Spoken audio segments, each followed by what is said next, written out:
La petite fille et les allumettes. Comme il faisait froid. La neige tombait et la nuit n'était pas loin. C'était le dernier soir de l'année, la veille du jour de l'an. Au milieu de ce froid et de cette obscurité, une pauvre petite fille passa dans la rue, la tête et les pieds nus. Elle avait, il est vrai, des pantoufles en quittant la maison, mais elles ne lui avaient pas servi longtemps, c'étaient de grandes pantoufles que sa mère avait déjà usées, si grandes que la petite les perdit en se pressant de traverser la rue, entre deux voitures. L'une fut réellement perdue. Quant à l'autre, un gamin l'emporta avec l'intention d'en faire un berceau pour son petit enfant, quand le ciel lui en donnerait un. La petite fille cheminait avec ses petits pieds nus, qui étaient rouges et bleus de froid. Elle avait dans son vieux tablier une grande quantité d'allumettes, et elle portait à la main un paquet. C'était pour elle une mauvaise journée. Pas d'acheteur, donc pas le moindre sou. Elle avait bien faim et bien froid, bien misérable mine. Pauvre petite. Les flocons de neige tombaient dans ses longs cheveux blonds, si gentiment bouclés autour de son cou. Mais songeait-elle seulement à ses cheveux bouclés? Les lumières brillaient aux fenêtres, le fumet des rôtis s'exhalait dans la rue. C'était la veille du jour de l'an, voilà à quoi elle songeait. Elle s'assit et s'affaissa sur elle-même dans un coin, entre deux maisons.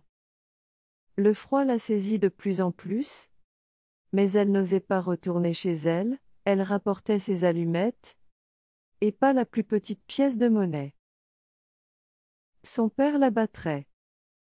Et, du reste, chez elle, est-ce qu'il ne faisait pas froid aussi? Il logeait sous le toit, et le vent soufflait au travers, quoique les plus grandes fentes eussent été bouchées avec de la paille et des chiffons. Ses petites mains étaient presque mortes de froid. Hélas! Qu'une petite allumette leur ferait du bien.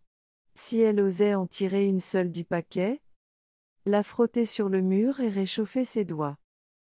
Elle en tira une, riche. Comme elle éclata. Comme elle brûla. C'était une flamme chaude et claire comme une petite chandelle, quand elle la couvrit de sa main. Quelle lumière bizarre! Il semblait à la petite fille qu'elle était assise devant un grand poêle de fer orné de boules et surmonté d'un couvercle en cuivre luisant. Le feu y brûlait si magnifique, il chauffait si bien. Mais qu'y a-t-il donc? La petite étendait déjà ses pieds pour les chauffer aussi. La flamme s'éteignit, le poêle disparut, elle était assise, un petit bout de l'allumette brûlé à la main.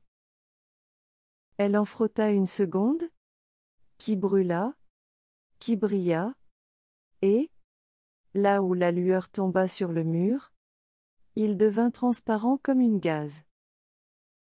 La petite pouvait voir jusque dans une chambre où la table était couverte d'une nappe blanche, éblouissante de fine porcelaine, et sur laquelle une oie rôtie, farcie de pruneaux et de pommes, fumait avec un parfum délicieux. Ô surprise! Ô bonheur! Tout à coup l'oie sauta de son plat et roula sur le plancher, la fourchette et le couteau dans le dos, jusqu'à la pauvre fille. L'allumette s'éteignit, elle n'avait devant elle que le mur épais et froid. En voilà une troisième allumée. Aussitôt elle se vit assise sous un magnifique arbre de Noël. Il était plus riche et plus grand encore que celui qu'elle avait vu, à la Noël dernière, à travers la porte vitrée, chez le riche marchand. 1000 chandelles brûlaient sur les branches vertes, et des images de toutes couleurs, comme celles qui ornent les fenêtres des magasins, semblaient lui sourire. La petite éleva les deux mains, l'allumette s'éteignit. Toutes les chandelles de Noël montaient, montaient, et elle s'aperçut alors que ce n'étaient que les étoiles. Une d'elles tomba et traça une longue raie de feu dans le ciel. C'est quelqu'un qui meurt? Se dit la petite. Car sa vieille grand-mère, qui seule avait été bonne pour elle, mais qui n'était plus, lui répétait souvent. Lorsqu'une étoile tombe, c'est qu'une âme monte à Dieu.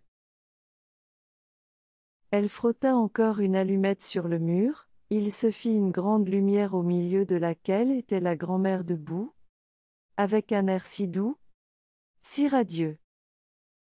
Grand-mère, s'écria la petite, emmène-moi. Lorsque l'allumette s'éteindra, je sais que tu n'y seras plus. Tu disparaîtras comme le poil de fer, comme l'oie rôtie, comme le bel arbre de Noël. Elle frotta promptement le reste du paquet, car elle tenait à garder sa grand-mère, et les allumettes répandirent un éclat plus vif que celui du jour. Jamais la grand-mère n'avait été si grande ni si belle.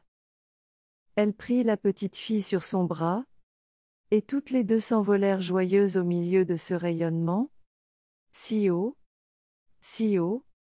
qu'il n'y avait plus ni froid, ni faim, ni angoisse. Elles étaient chez Dieu. Mais dans le coin, entre les deux maisons, était assise, quand vint la froide matinée, la petite fille, les joues toutes rouges, le sourire sur la bouche. Morte, morte de froid, le dernier soir de l'année.